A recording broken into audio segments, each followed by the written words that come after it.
Hi, folks. Welcome to another episode of Film Study. This is Ken McCusick, and we're back for part 2 of the tight end countdown for this year's draft. Getting really excited. We're here on 4/5 recording this for 4/24. 19 days from now is the first night of the NFL draft. How exciting is that? It's very exciting, and I feel very underprepared otherwise. I feel good about my tight ends, but normally I feel like I know so many more prospects by now, and got some work to do because I do like to know the players when they're coming off the board. By the way, I don't think I introduced Alec Pulianas here, and that's who the voice you're just hearing. If you're a regular listener to this show, you heard him many, many, many times before, so I'm sure you probably recognize it. But this is an interesting year for exactly what you just said. You can know the tight end group and know what the Ravens might need to do in terms of trading a tight end, say, in order to be even able to pick a tight end, something we went into in great detail in the first show. We're not going to bore you with the entire story again, but please go back to that first episode and listen, because I think the Ravens situation bears understanding before you delve into the rest of this and before you even understand our position on trades, which, as I understand it, Alec has some hypotheticals for us the rest of the time. I'll have one for you too, that we can talk about as we go through our top players in this. And in order to do that, and to refer to your point earlier, you really need to know, if you traded a tight end, what are you getting for him? And not just what are you getting for him in terms of the JJ value, because that's 60% of the story probably. The rest of the 40% is who's available at that moment in time that you might be making that change. And so when we get into the top of this, we'll talk about, what might be a reasonable trade to trade up in the very first round, potentially by trading a tight end. And if that might be a thing the Ravens would consider doing. But anyway, we're all the way up. We're going to start with number 6 here. And we've done 10 through 7 the first time. Let's go through who our 10 through 7 guys were to start with. Why don't you start first? For me, 10 was Terrence Ferguson, 9 Gunnar Helm, 8 Jackson Halls, and 7 Jake Briningstool. Okay, and I had Jackson Hawes at 10, Mitchell Evans of Notre Dame at 9, Jake Briningstool, the Clemson tight end, at numbers 8, and Harold Fannin, who was the first ever tight end MVP of any FBS conference,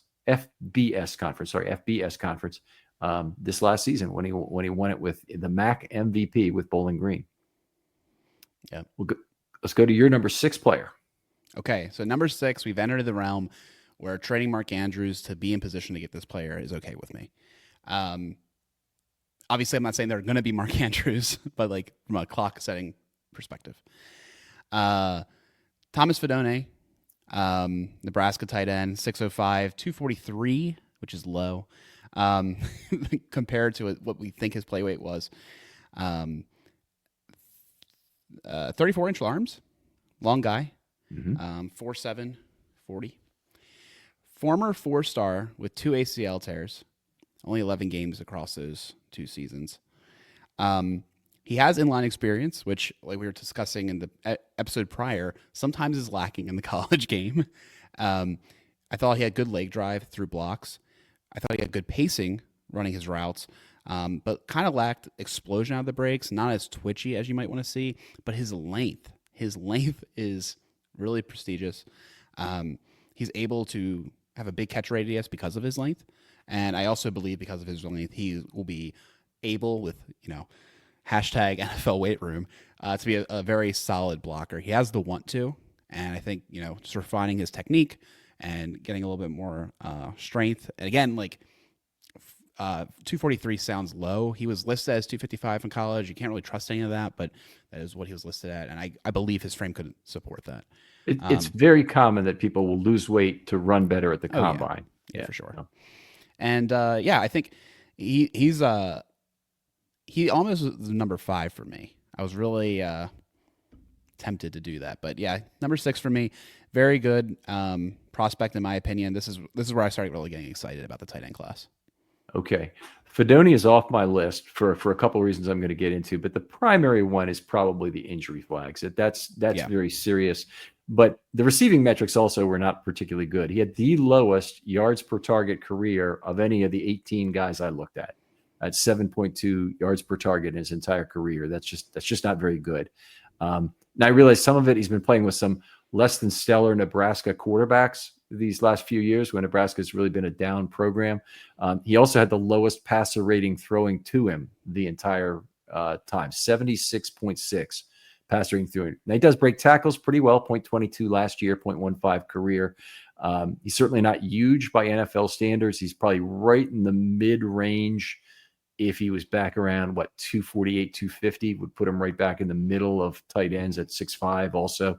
But he has long arms, as you mentioned. I think, one of the things, he's very unpolished piece of stone as a blocker, but he probably has the ability to latch on, pivot, and forklift defensive backs in particular when he gets that opportunity. So if he were in the Ravens system, I could really like him as a blocker. He could give you some Likely-esque ability to maintain his feet and pivot through a defender there.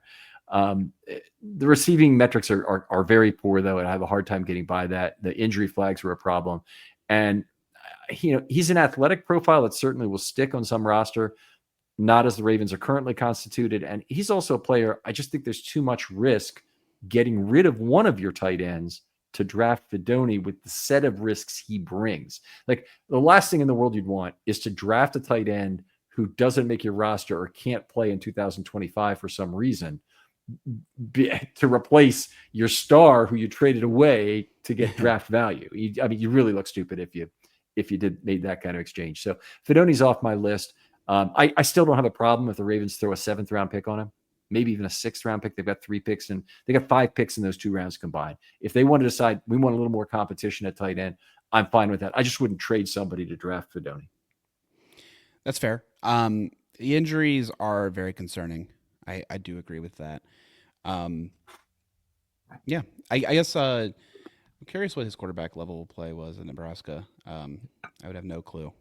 Yeah, I can find that out for you, and maybe if you're going first on the next guy, I'll do that. So my number 6 guy was Gunnar Helms. So I think I'm already covered on that. Okay. So who's your number 5 guy? Elijah Arroyo out of Miami. Oh, let's hear it. 6'5", 250, 33-inch arms.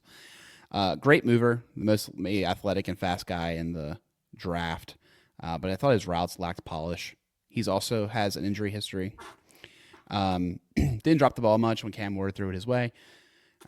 Was lucky, like you said earlier in the first episode, that Cam Ward was his quarterback. Does most of his work in the slot. I thought he was really good at in the scramble drills. One thing I'll say about all my tight ends is I felt they were all friendly targets, meaning that they were able to position themselves to be able to catch the ball for the quarterback, and also I felt that they all did well at scramble drill. But I thought Arroyo was particularly good at this. Not the best with his hands placement. That can result in drops and contested catch situations, and just not the best blocker yet. But he has the want to. He is a very traitsy pick, and he could be very good, if he was able to refine all of his current deficiencies. And he's a guy that I think clearly, I would say that's why he ended up with the 5th grade, in my opinion. He is somebody I think is clearly able to be a starting tight end in this league. And that's important, right? If you're trying to replace Mark Andrews or a Likely, you're looking for a guy who is starter eligible. And maybe we're a little spoiled as Ravens fans to be expecting that level of play out of your second tight end. I would just say what I said in the first episode, tight ends are a very underappreciated position group, in my opinion, from a cost perspective compared to wide receivers. So I'm always looking for exceptional pass catchers at the tight end position.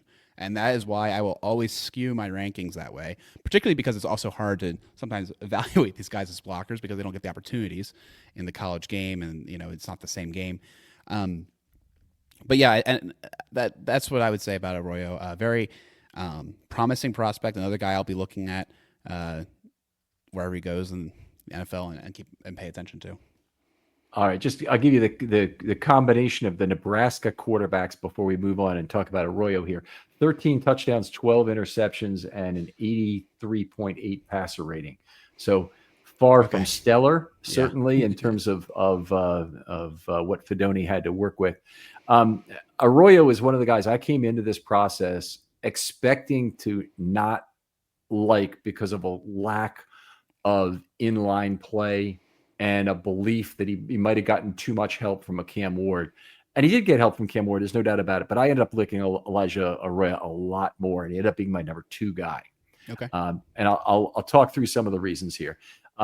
First of all, he had no other testing except he did 22 bench reps. Very unusual, by the way, that players do like a bench only these days. That even a lineman, they're typically loath to bench in terms of that. But he did it. 469.40 was an other measurement. So we look at that with a jaundiced eye, of course. And he'll be 22 in April. So he's one of the younger guys in this thing. He's a pure flex tight end. He's a guy you're not going to line up in line. And I agree with your comment. I thought that's exceptionally accurate to say, why would you ever pay big money for a big slot receiver, for example, if you can get a tight end to do the same thing? Because it's less money. Yeah, it's probably, if you draft somebody in the first round who does this, and I don't think Arroyo was quite worth a first round pick, but if he had the additional pedigree necessary to do that, and part of that would be additional playing time at the college level because he's been fairly limited in that. Then I'd say that, a guy like that is going to carry a 5th-year option tag, which is a hell of a lot lower than a wide receiver. So you're going to save maybe $10 million right away in terms of what you pay him in year 5. And that also will carry over into the leverage the team has in that second contract. So I think it makes a lot of sense what you said about, hey, I want a tight end who can catch the ball, and I'll skew my rankings in that way.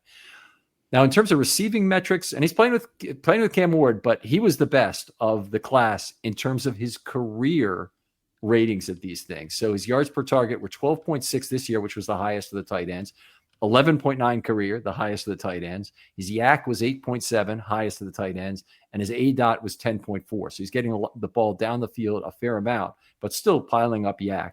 The passer rating throwing to him was 129.2. Cam Ward had a hand in that. And the passer rating throwing to him career is 125.5. Again, that's more Cam Ward. Although, didn't Arroyo play somewhere else for a year or something? Maybe I have the wrong guy. I could believe that. Okay, you look it up. I'll continue with this. So what I looked at, there's a great cut up of every target he had. Again, I'm thinking I don't like this guy is my initial reaction. I haven't looked at the metrics yet. And I look at the cut up. And one of the first things that really steps out is he's a great extended play target for Cam Ward. And it's kind of like Isaiah Likely. He's working. He's moving all over the field to try and find a space for Ward to get him the football. Ward, very elusive, rolls around the pocket effortlessly, keeps his eyes down the field. And he would find Arroyo a lot on such plays. And yet Arroyo still did not have a big number of contested catches either. So it wasn't like they were bailout targets he's getting. He's getting nice opportunity targets, kind of like the relationship is with Likely and Jackson a lot of the time. There are a fair number of tight end screens in his stuff. He's a very slippery separator. I think particularly when he's covered by any sort of an inside linebacker, he has a fairly significant toolbox of tricks to lose those guys, and is very slippery, can outrace them to the edge. He can put a slight upfield move on them that almost forces them to slow their movement when they're in trail coverage that I like. A fair portion of the Miami gadget plays went to Arroyo. So a bunch of middle screens, wide receiver screens, short passes off motion. He was so dynamic after the catch, they had to figure out lots of ways to get him the football, kind of like the Ravens would use Zay Flowers. We need to get him the football however we can because it's exciting when he has it and he can do things with it. Mm-hmm. He had a great defensive play to stop an interception versus Louisville, which I really liked. And then he had flags that were costly. He had a pair of illegal motion fouls that were bad. He had another OPI. All those are declinable fouls. You don't like to see that many, even in a whole season, a whole college season. He had a throwback touchdown to Ward. And this was an interesting one. So Cam Ward, I forget, it was pitch play or whatever. But anyway, he ended up with the ball on a reverse or a pitch. I forget which it was. And then Ward goes out down the left sideline for a pass and didn't realize this, but Arroyo's left-handed I assume, and threw the ball left-handed anyway. Yeah. Beautiful pass, great play. And you like to see that kind of variability. Some of the players who've had that in the league, you get an extra play or two out of them per season sometimes with them throwing the ball. Derrick Henry, being a good example. He failed to haul in a contested ball versus a much shorter Duke defender, which is one of the really bad ones. He's only 1 of 5 uncontested catches for the season. That was an exceptionally bad individual thing, but Cam Ward didn't put him in a position where he had to make a lot of contested catches. I think Lamar Jackson would be an ideal fit for this guy in terms of the next level. He had a 74-yard seam pass to Georgia Tech. It was 14 plus 60, so it was his longest reception of the year. Wide open, did not get caught from behind. He's just much too fast for that. And anyway, very positive in terms of his yards after the catch. So he's good at keeping his feet after contact. He does a good job of leaving a leg, and that is an ancient kind of terminology often associated with Jim Brown, that he would leave a leg by pulling one leg up in the air, have somebody be trying to tackle it, make it be loose, and then it's more difficult to tackle, and then pulling out of that contact, which was something that was something he was known for at the time. Run blocking is much better than his reputation as a pure receiver, but he still needs to do more in terms of keeping his feet, and needs to be a better blocker. I think there's technique gain that's available to him, as I wouldn't be worried. If this is the Ravens, it'd be an ideal replacement for Andrews in terms of the extended play experience, sure hands. He'd be a great value at 91. He'd be right on par, maybe even a little better than that at 59. The Ravens would probably need to make a draft day trade again to clear out the space for him. But Arroyo, obviously a player I really liked in this draft. Yeah, he's good. I think, he's tough because I feel like you would almost have to get rid of Mark Andrews in order to make sense for him. I guess you could give it great reset, isn't it? In terms of value, though, you've got not only do you only have Andrews for 1 year, but you have 30-year-old Andrews that you have to contemplate re-signing, after that. Right. So, Arroyo is a guy's coming in at 22. And you get 4 years right off the bat with him. And I know, there's no guarantee he's going to be as good as Mark Andrews, but he could be. Could be. Yeah, and I think one thing I wanted to say about Arroyo, when I looked him up, he is only in Miami. 1 year wonder, for lack of better words. Yes. He and then maybe that was because of the injury, because like I said, he had I saw in his profile that he had some injuries, and he only played like 5 games in 1 year, so I would suspect it was injury related. I mean, a really exciting player. I can understand why you have him at 2. My number 2 is somebody that I thought about bringing down all the way to 4. So I feel like this area of the draft is where it's, just pick your favorite guy. Okay. But I think they're all really good, and they're all going to be day 2 picks, in my opinion. I had almost a gap between these guys in some ways, but there were lots of reasons to drop a lot of guys. The thing I went through Arroyo is I just could not find the reason to drop him. Sure. There's only one guy I like better. Obviously, we're going to talk about him later, but it was just, to me, it's just I could not find the thing that was wrong with him. Nice. Yeah, I mean, a lot of these guys are pretty complete prospects up here, in my opinion. So yeah, makes sense. All right, so that was your number 5 guy or number 6 guy? Where are we? That was my number 5 guy. So your number 5 guy's next. All right, my number 5 guy is Mason Taylor of LSU. There are people who have him higher, and Mason Taylor comes from unbelievable bloodlines. I guess I remember hearing this at the time, but he's Jason Taylor's son, and Jason Taylor was going out with Zach Thomas's sister because Zach Thomas is his uncle. Oh, really? Yeah. So there's some stuff going on the Miami, some good dating advice going on the Miami team there, apparently from that era. But anyway, Mason Taylor, 6'5", 251, 465, 40, which is quite fast for a tight end, 32.25-inch arms. All that's positive. He won't be 21 until May. Great bloodlines, outstanding 3-cone and 28 bench reps. Does have a poor shuttle, but I'd say basically his athleticism is right there at the top of the tight ends. So he's very special athlete. His receiving metrics do not match that. So he had 7.2 yards per target as a receiver career. Now, let's think about who was the quarterback for Mason Taylor last year at LSU. It was Jaden Daniels. Okay. There's not a lot of good reason why he'd be that poor off. Doesn't have a good yak. His yak per reception last year was 4.6. It's 5.4 career. His ADOT is just middle of the pack, 8.6, 7.0 career. Passer rating throwing to him is only 98 career, 92.1 last year. But I mean, Jaden Daniels was unbelievable. I mean, I have a hard time believing that he would have trouble, not doing significantly better than that with Mason Taylor. Does not break a lot of tackles, 0.09 per reception, 0.11 career. So he had the career low in terms of YPT among all the draftable tight ends is my big bugaboo with him. And then I went through the individual tape, and what you see is a guy where there's, again, lots of screens and swings. More often than almost any other tight end in the group, he's catching the ball behind the line of scrimmage.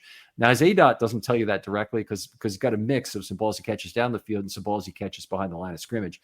But when he's behind the line of scrimmage, he can be 3-4 yards behind the line of scrimmage. I mean, almost like a screen passer. Oftentimes, the quarterback is trying to make space for him and actually has to run around the end on his side to get the ball to him.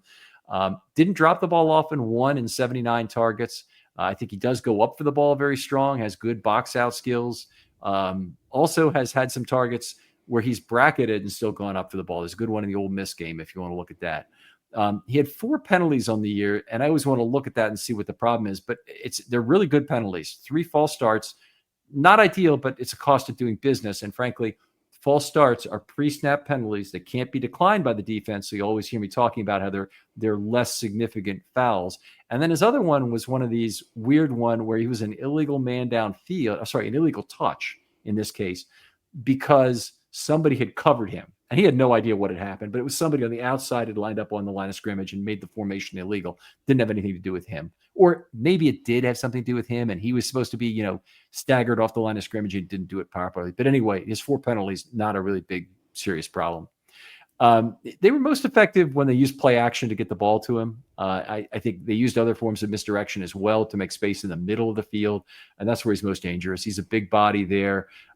He's kind of difficult to bring down, despite the missed tackle force number being not all that great.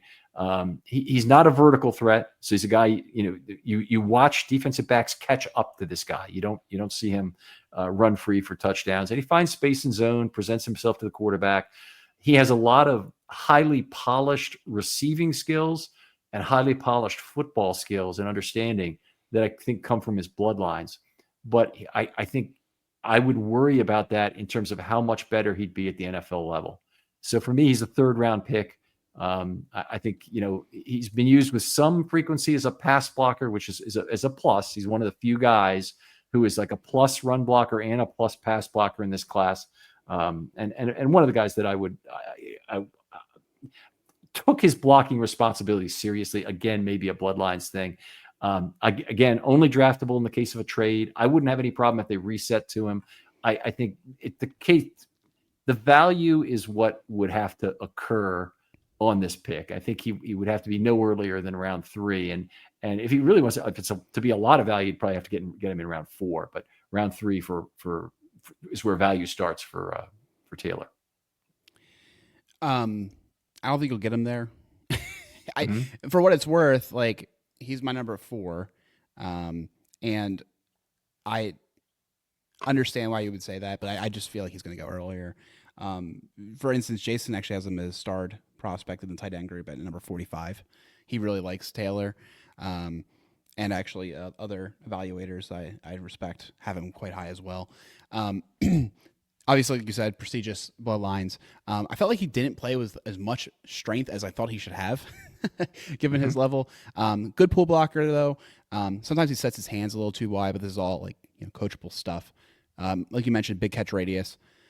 I thought he had good lateral ability, and he could set up defenders well to create separation. I also felt like he was able to pace himself to set up blocks, and you would see him lure defenders, I thought, with good acumen.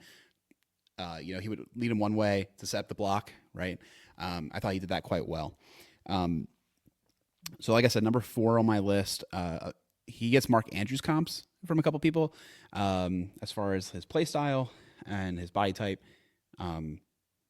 He feels like a guy that should have an NFL future. Obviously we're saying, like, with his like where he'll get drafted. But he maybe it's just the bloodlines talking, but I feel he's going to get a second contract. I think he's going to be around for a while.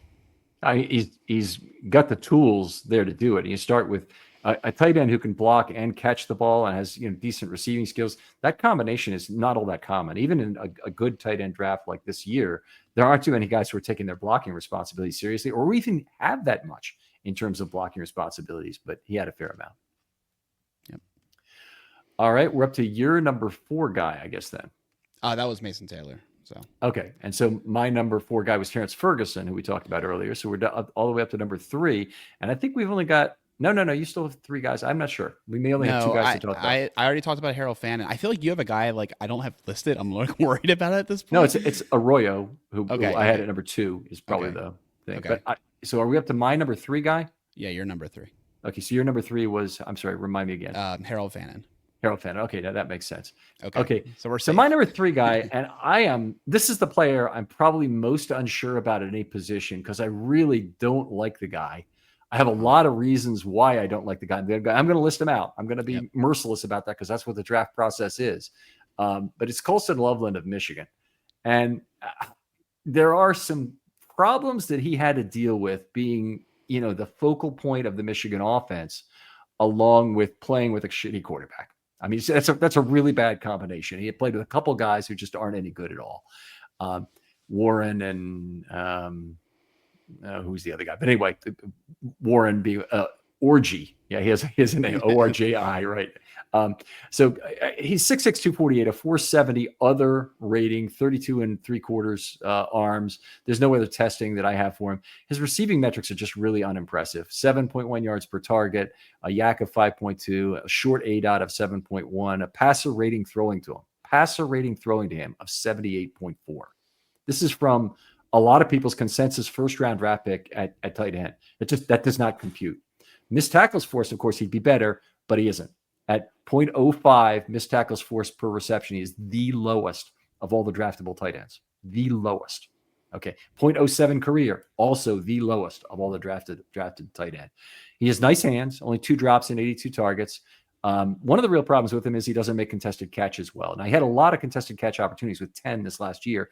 He only completed 2 of them. He only caught 2 of them. There is a component that comes up with the biggest tight end on the field, the most reliable tight end, is typically the bailout target for a bad quarterback. And I felt like that was the case. So I'll cut him some slack on that particular component of that. He'll be a much better player with a better QB. I'm still not sure he'll be a first round draft pick with any QB. Is part of the problems. He had some flags. He had a holding on a kickoff return that negated a big return versus. If you're looking for a better way to unwind, focus, or even get a good night's sleep, listen up. Let me tell you about Mood, the online cannabis company that's changing the game when it comes to functional gummies. They've crafted a whole line of federally legal THC blends designed to help with everything from stress to sleep to mental clarity and even some spicier needs if you're into that. Now, what makes Mood different? They go beyond just THC. They pair it with herbs and adaptogens to create targeted effects that you won't find in any other dispensary. And every gummy is made with pesticide-free, small farm American cannabis, so you're getting quality that you can trust. I've tried their sleep gummies, and let me tell you, it takes about 15 minutes, and I'm out cold, no grogginess, no weird side effects, getting some of the best sleep I've gotten in my life when I take one of these gummies. And if you need a mood boost, there are Epic Euphoria gummies, game changers. And right now, Mood is giving listeners 20% off their first order by using the promo code RAVENS at checkout. So head on over to mood.com, find the perfect gummy for whatever life throws your way, and don't forget to use the promo code RAVENS to save 20%. Texas, which was unfortunate. Now, here's the thing that I can't let him off the hook on. He caught 5 touchdowns in 2024. There were 6 interceptions on balls thrown to him. 6. Okay. Completely unacceptable. I had hoped that this would all be on just the tape, like every single target once. And somehow I either missed or whatever with 5, but I was looking for him from the beginning, and all of a sudden I find and they go in order on the just the tape stuff that we talked about earlier, in terms of the targets. And we get to the interception, and then I look to PFF, and he's got 4 interceptions before that on the season. And I go, wait a minute, you leave those out or something? So overthrows, tip balls, whatever they were, there were problems. And oftentimes, particularly tight end, throws over the middle, that is a case where that player was responsible for it. And it's something I really look for in tight ends, given the problems the Ravens have had with Mark Andrews at times in his career, that there have been a lot of interceptions on balls intended for him. His run blocking has been so bad in his career. And by the way, Jason and I have a very different viewpoint on that. You're bringing him up. I was talking to him last night for quite a while, and he thinks he's a great blocker, and I think he's a lousy blocker. There's the best indicator that I'll give you for him being a lousy blocker, and Jason can say whatever he wants, is that the Michigan team made him effectively a designated receiver, which we've seen done with Andrews in the past too, before he improved his blocking. And they put another guy on the field to be both an inline blocker and even a flex blocker for some other downs, such that his run snaps dropped from 53% of snaps in 2022 to 38% in 2024. Now, think about that for a second. Think about how much of a significant reduction in run snaps. I mean, it's almost like they're telegraphing that they're going to throw the ball when they put him out there, and they're telegraphing they run it when they put their other tight end out there. So, to me, that was a really bad indicator. And I think evaluators can run into a problem where they'll pick individual plays and say, no, look at this play and look at this play and look at this play. And there's 3 examples right there away from you. Just the Michigan coaches did not believe in him as a run blocker. And that, I think, is the most credible evidence I could provide to it. To me, it's really unbelievable that he's a presumed first-round pick. His receiving stats are poor. He's just above average in terms of tight end speed with a jaundiced eye, kind of a measurement that was done on him. He has decent length, but he's never made his size pay off as a blocker. The one thing I'll say about this guy is, I still have him as my number 3 tight end, is my reaction when he's taken in the first 26 picks is going to be phew. The Ravens don't take him. Or I hope the Ravens don't make a trade to take him at number 27.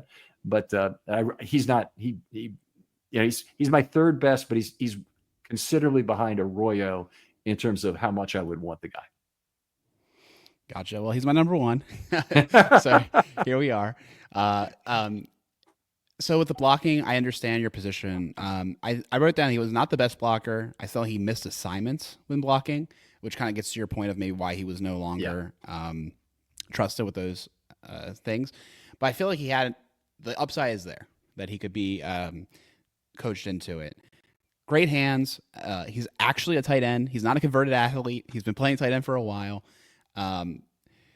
Natural pass catcher, in my opinion. He caught a lot of balls that were off target due to the poor quarterback play.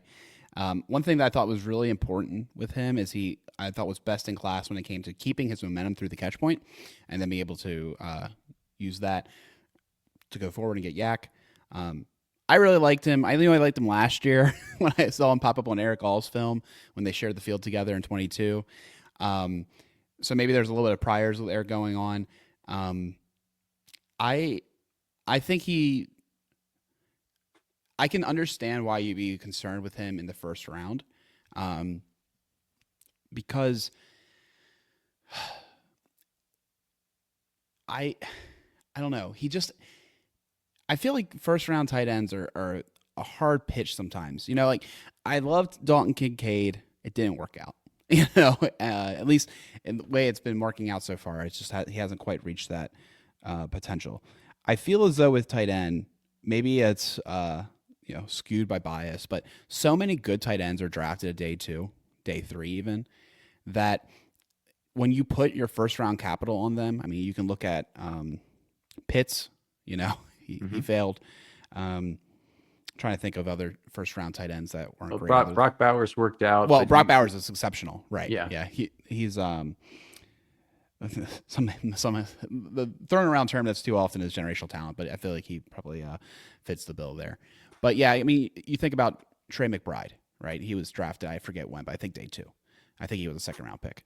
So I struggle to put first round grades on tight end sometimes, just because of the hit rate being so variable and having such a good hit rate in later rounds. When we talk about the exceptional guys, like Kittle was a later round guy, for instance. Kelsey, I believe, was not like super late, but like not first round pick. So things of that nature. So all the top tight ends were not first round picks. So first round grade on tight end can be a tough thing. I think he would warrant it if he was drafted there. And I wouldn't be I don't want the Ravens to pick him first because that's just some crazy trade in my opinion. And I imagine there's a better player at a better position of need. Again, like just when you talk about value, like I'd rather get a defensive tackle, I'd rather get a safety. There's a lot of other positions that even though it might be devalued positions that I think you could find a better, like higher end talent potentially, or like the fall off will be greater later. So, Loveland's, he's still my number one. I could see having another guy as my number one. I know I'm kind of on an island with Loveland number one. He's not the consensus number one tight end, but that's where I landed. Okay. All right. Fair enough. If the Ravens got him at number 59, I assume you'd be tremendously excited by it. I mean, it obviously would be an economical draft pick from the pre-draft expectations at this point. But fair enough? I don't know if tremendously excited would be the term. I feel like I can't be that excited for any tight end in this draft because of what it means for other tight ends that I adore. Yeah, okay. But I think he would be a great value at that pick. Yeah. Yeah. I think I'd be really upset if Arroyo was on the board and they took Loveland. That's fair. It is what it is. I know. He played with J.J. McCarthy before. I will say every one of his career metrics is better than what he did this last year. So his yards per target with 8.6 career, but only 7.1 last year, dragging it down. And so when he's playing with other quarterbacks, he did do better. There's reason to believe that he could be coached up in some areas. There's also a lot of polish there in terms of who he is as a receiver. So I'm a little concerned about exactly who he is. I do not understand the fascination after watching him play. Anyway, I can just say that. So I guess it's your number two guy who is my number one guy is the only one we have remaining to talk about, correct? I believe so. All right. Well, you started off. Oh, okay. Tyler Warren, Penn State, 605, 256, 31 and 7/8 arms. No, 6/8 arms. He played QB before, so he has a great understanding of the defense. He's been used in plenty of trick plays. He runs the ball. He passes the ball. He does everything on the field that you can imagine. Wins in traffic, good ball tracking, but he wins in traffic because I feel like he lacks the pacing and ability to gain separation, which was one of the reasons I was a little lower on him. Another thing that I can't get out of my mind is that Brent Strange and Theo Johnson blocked him for more playing time the past couple years. He has one great season, similar to Arroyo. Arroyo was the one that actually had the ACL and missed a large amount. So just what happened there? I don't know, but I can't imagine it being so good this last year. I mean, granted, he's a little bit older of a prospect, but he's so good his last year. And then Theo Johnson, I wasn't that high on, but I know some people liked last year. And then Brett Strange, who I never liked. How do these guys block this guy for all that time? Mackey Award winner, so obviously that means something. From the blocking perspective, I think he can be lungy. I think he telegraph his blocks and he's a little raw there. But however, I do believe that when he gets well engaged, he has a good anchor and is quite powerful. He's a guy that is very aggressive and knows that he's the most aggressive, most physical player on the field, and he gets a lot of benefit from that. I think the problem is that plays well Saturday, but not as much as on Sundays, right? Everyone's a step higher, and that physicality will not quite matter as much. So I do worry about his lack of separation, and which gave me pause making my number one, and as well as what happened the last couple of years, but he wasn't as impactful. But yeah, he's an exciting prospect. He'll go very high, I imagine, in a draft that lacks blue chippers. I imagine he will be drafted in the first round. Enthusiastically, I think it's cool what he might bring to an offense. I think creative play callers will make the most of him, and I hope that he goes somewhere that he can really thrive with that. I imagine play callers from the Shanahan, McVay tree would absolutely salivate about a guy like him. I imagine one of those kind of teams will take him in the first round before the Ravens ever have a chance of sniffing him. So that's my anticipation with Warren. I think because of all the other intangibles he has is why he will get probably drafted as the number 1 tight end in this year's draft. And I think it's reasonable. I just have a couple concerns that maybe it won't quite work out. All right. I'm very positive on Warren. I don't really see the kind of lack of impact out of him in previous years. I mean, he wasn't as good in 23. He's an ascending player. I would say that, but he's also a converted positional player. So first of all, I start with the most recent data is the most pertinent. So if the guy had a step back season or he's working through an injury in the final season, those are very serious things in terms of projecting his NFL value. If he had his best season in his last college season, then I think that's actually a very good thing. So it's something I would look for as a positive. Anyways, receiving metrics, 9.1 yards per target this year, 8.8 career, so an improvement. Yak was 6.7, 6.6, ADOT 6.9, but it was 7.5, for his entire career. Passer rating throwing to him 120.9. This is at Penn State, and 129.0 career. Missed tackles forced per play were still pretty good, 0.18 per play, which is above average, 0.17 career. And he's not really an inline guy, but he can line up anywhere else. So you want to line him up at fullback, offset somehow from the line of scrimmage in the slot, wherever it might be. Or the big one is taking a direct snap. He's a great direct snap player. He can run the ball. He can pass the ball out of the direct snap. He has that dangerous ex-quarterback thing. And, you put a personnel package on the field and the defensive coordinator doesn't know always how to respond to that in terms of it. And in particular at the NFL level, it's the 12 and 13 packages that are probably the most difficult packages to defend. Most everybody has their standard package they use against 11 personnel and against 21 personnel, but 11 in particular. And when they go a little heavier, then they have to make some more difficult choices. Do I put a safety? Do I use a big nickel alignment instead of putting a third corner on the field, et cetera, et cetera? So I think that Warren is a guy, being a tight end who can also play quarterback will give defensive coordinators even more problem from that respect. Now, he only had 18 pass blocking snaps in 2024, only 99 in his whole career. So he's not a guy who's going to easily adapt to a role where he has to do some of his work in line. So thinking about it on the Ravens, if he were to play on the, line up on the right side, whether he's offset or even as a fullback or wherever he might be set up over there, if he has to make the first block on an edge defender and to help out Roger Rosengarten rather, then that's not an easy prospect, or it's not one that I would automatically think is going to have a high probability of success. Andrews and Likely are probably better blockers certainly at this point than he is, but he brings a lot to the table in terms of his receiving skills. Don't think he's at all shy with contact between the hash marks. Big positive for a tight end. He finds space anywhere up the middle of the field, can do a lot of things as a route runner to get space. You mentioned he grew up as a quarterback thing, and he does have some understanding of how to manipulate a defensive back and present himself to the quarterback well. So he's looking to set himself up for presentation, I think, a lot when he's running routes. He only had one interception on any ball thrown to him this past season. And this is, the Penn State quarterbacks are good, but they're not great. And that was a ball that was actually happened against Kent State. It's just a ridiculous underthrow completely behind the play with the quarterback under pressure. Nothing he could have had any impact on.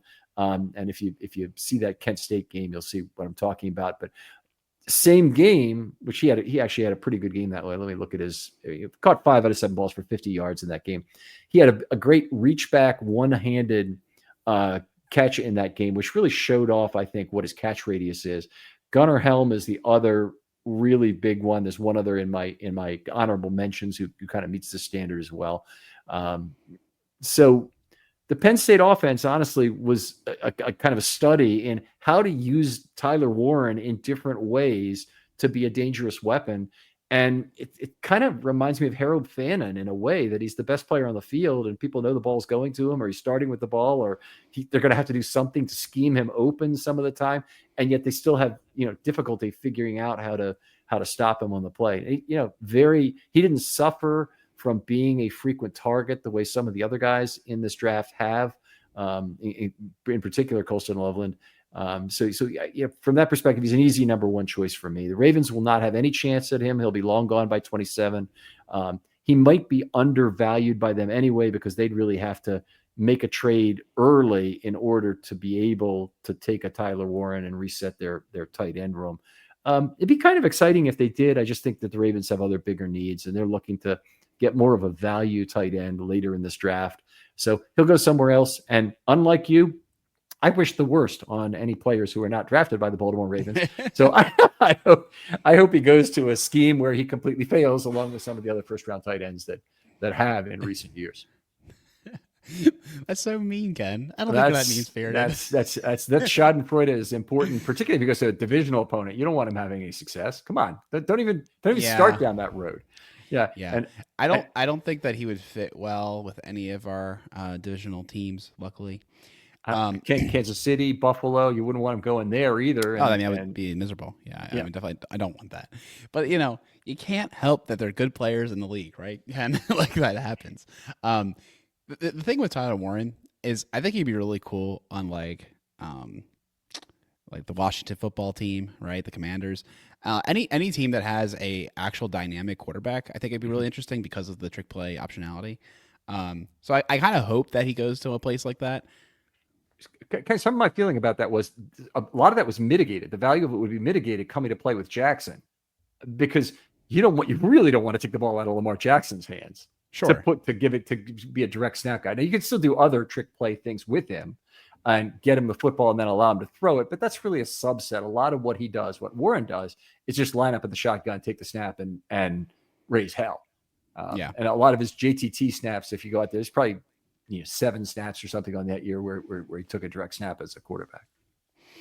Yeah, I mean, I get what you're saying. I guess it'd be entertaining to see what Jackson or Daniels could do when they're not the quarterback. They're just such dynamic players. But he's going to be a fun player, I think, in the league. And I understand why you'd put him number one entirely. And like you said, I think he'll be long gone before the Ravens have to pick. So that just pushes another guy down the draft board, though. It really is. It just is a he's a player we know will be gone, and it'll be a little bit of a few, but a fully expected on draft night as that happens. Well, tell us, you had a hypothetical, and we can talk about another hypothetical if you want. But what's your hypothetical in terms of a draft day trade for a Ravens tight end? In a way, I feel like the punt move is to trade Kohler and do a pick swap situation. I don't believe you'll get a full pick for him. I just can't imagine that being the case. I believe if you make that trade, that is a trigger point. You almost definitely are picking a tight end at that pick. Maybe you don't have to, but I feel like you would. I think they would execute the trade when they felt like that's the player that they don't want it to fall any further, right? Right. Trading up. They're effectively trading up for a guy. And I think it would be the tight end. So that, I think, is the most likely trade almost. I think they covet likely. Maybe I'm just projecting. I think they want to keep him around long term. And I think I don't think it's unreasonable to keep him and Mark for their contract values. Again, because just discussing like the cost of a third wide receiver. I think you could convince yourself that from a cap perspective, it's worth having both of them on the record. So we'll see. Like you said, though, if Likely has an agent who wants to be like the top paid tight end or something crazy, given this limited sample, I imagine they would say walk and try to find a partner that would want to pay him in that way. I imagine he would go to an inferior team. I think that'd be upsetting for him. But, sometimes if you want to get paid, that's what happens. Well, I mean, let your agent know. If you want to play with Lamar Jackson and make a little less money doing so, your ideal thing is play with Lamar Jackson and make the league highest in terms of money. But that's the thing that's hardest to line up. If you're making any kind of concession on either side, either play with a lousier team and make more money, or play with Lamar Jackson and make less money. That's kind of the trade-off you're making there. I wonder also if Likely aspires to be the one and not have Mark Andrews behind him. Even if like in this hypothetical world where both of them are signed, they kind of like move to Likely as the more like the number one guy. But he's getting eaten into by a top tier tight end as well, or at least projecting like a tight end that can really contribute. So I wonder if he wants to be the guy somewhere, and if that would drive him away as well, or like kind of he's making an ultimatum with the Ravens that he doesn't want to be splitting snaps in that kind of fashion. I don't know. There are some like personal aspirations, like Orlando Brown wanting to be a left tackle. That might be a friction to get him out of town. Right. So that's something to keep an eye on. That's certainly fair. So to go back to the Bill Barnwell suggested trade, which is the Ravens trade up from 27 to 22, 5 spots, give up pick 136, give up Mark Andrews, and they get Zion Johnson, who's been a kind of a disappointment for 3 years so far. Number one pick at number 17 overall, first round pick, 3 years ago by the Chargers. Yeah, 3 years ago now. Yeah. So this is the final year of his contract, the final year of Andrews' contract. How would you feel about that trade? I think it's a great trade. I'd be curious to see what you get at 22 that you feel like you can't get at 27. Hopefully, it's for a player you covet. Obviously, I think Zion Johnson could be a starting guard for us. I think at worst he's a replacement like 6 offensive lineman. I think he's better than he gets credit for per se. So yeah, he's definitely that'd be a very exciting trade.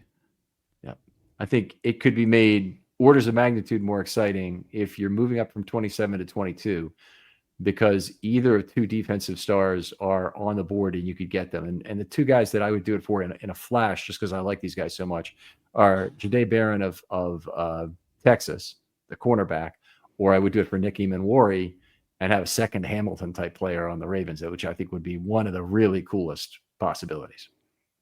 Both really cool players. Those are 2 players I do know about, and yeah, they'd be fun. With Barron, I guess you're trying to play Marlon outside more. Well, first of all, you want to get younger at the position. So whatever the fate of Marlon Humphrey, slot corner, not on the Ravens, or moving to safety, any of those 3, I think are possibilities. You still have the potential to keep him, and injuries happen, so you'd want to make sure he's covered anyway. But I'm not trying to move on from Marlon, by the way. I hope Marlon retires as a Raven, 6 years from now, maybe. But he's going to move to safety at some time on his next contract, would be my prediction. And when that happens, I think he'll have a lot of value on the back end, and I think he potentially could last a few years there.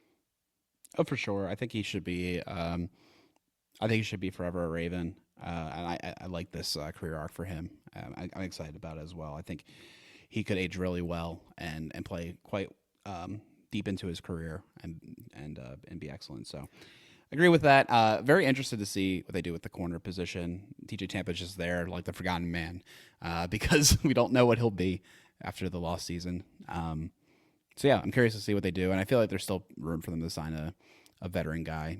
Bring back White potentially. Right. Honorable mention guys, the guys we haven't talked about so far on anybody else's list. So like Thomas Fidone was on my honorable mention list, but he was on your top list. Who else did you like maybe that we haven't talked about? Gavin Bartholomew. He was good. Luke Lachey is like a conveyor belt tight end, a little bit bigger, at 6'6". Those guys. I scouted CJ Dupree and Ordane Gladstone. Arade Gadsden. Yeah. As well. So those be honorable mentions. Yeah, Gadsden has a big injury flag, but he's my number 15 guy. I like Dupree. Very unusual pear-shaped body, played at Alabama, and doesn't have all that much in terms of career targets or anything. But again, a lot of those Alabama guys, they never get much playing time till the end. And Dupree is a guy who I think would be a very interesting yards after contact guy, particularly if he's playing in an offense where he could get the ball late and get the ball open more often. So I thought he'd be good at that. Caden Prescorn of Ole Miss, I liked. And he'd be a guy I think you might be able to get as an undrafted guy potentially. He's right on the border between does he get drafted, does he fall off the board at the end. So those are guys. A guy I think is more likely maybe to be an undrafted guy, almost not for sure, but there's a good chance is Brant Keithy of Utah. who I think has a chance to be a guy on the end that the Ravens would be perfectly happy bringing to camp, be a perfectly serviceable, good hands tight end, but not the game wrecker that they otherwise would have in another position. Dupree used to be at UMD for his first 2 years. He actually had his best season statistically as a sophomore there. But yeah, definitely a lot of guys in the back end. I don't know if I scouted the one guy you just mentioned. Keithy from Utah? Keithy. Yeah, Keithy. So I'll have to take a look at him. But yeah. Okay, Urasic is another guy who comes up. I'm not real high on him, the guy out of Georgia, but anyway, we've got our guys here. Really appreciate you doing this again, Alec. Always a pleasure talking football with you. Where can people talk football and follow you online? Sure. A Pulianas, Alec.Pulianas on Blue Sky. You can find me there. And then, like I said, I'm usually hanging out on Discord talking football nowadays. So that's where I'm at. All right. So are you one of the guys who's kind of slow to respond now to Twitter comments that are made? Oh yeah, I might never see them. Like, okay. I literally go onto Twitter to like check your page and Jason's page and like the beat writers' pages. Like I go directly to them. I don't go to my timeline. I have a couple DMs I'm in, obviously, but I don't really log on and scroll the timeline anymore. Yeah, it's a lot to get through. That's for certain. Anyway, other folks out there, please join us on draft night. There's all kinds of fun things to do there. We're going to have all draft content leading up to the draft, of course, and that includes a number of additional position group reviews. I'm going to do, I think, 10 this year and not do quarterback just because for the Ravens, I don't think drafting a quarterback is in the cards, but all the other 10 position groups will be taken. I don't have a lot to add to a discussion about which kicker would be the one that the Ravens might add. You're going to know just as much as I do from just looking up statistics on kickers, probably. And I think that's something we'll all find out on draft night, whether the Ravens go that way or they have an undrafted guy they really like that they keep under wraps until afterwards. Alec, thanks again for joining me. Thanks, Ken. I'll say for kickers, I would just evaluate their pre-kick routine. That's the only thing I would scout. They do their cross. They put their hands up like Stover did. Like that's what you can evaluate. Otherwise, it's just statistics. Shoulder shrug, giving away the stance, giving away the snap, whatever that might be. Yeah. All right. Outstanding. Thanks for joining us, folks. And we'll talk to you next time on Film Study.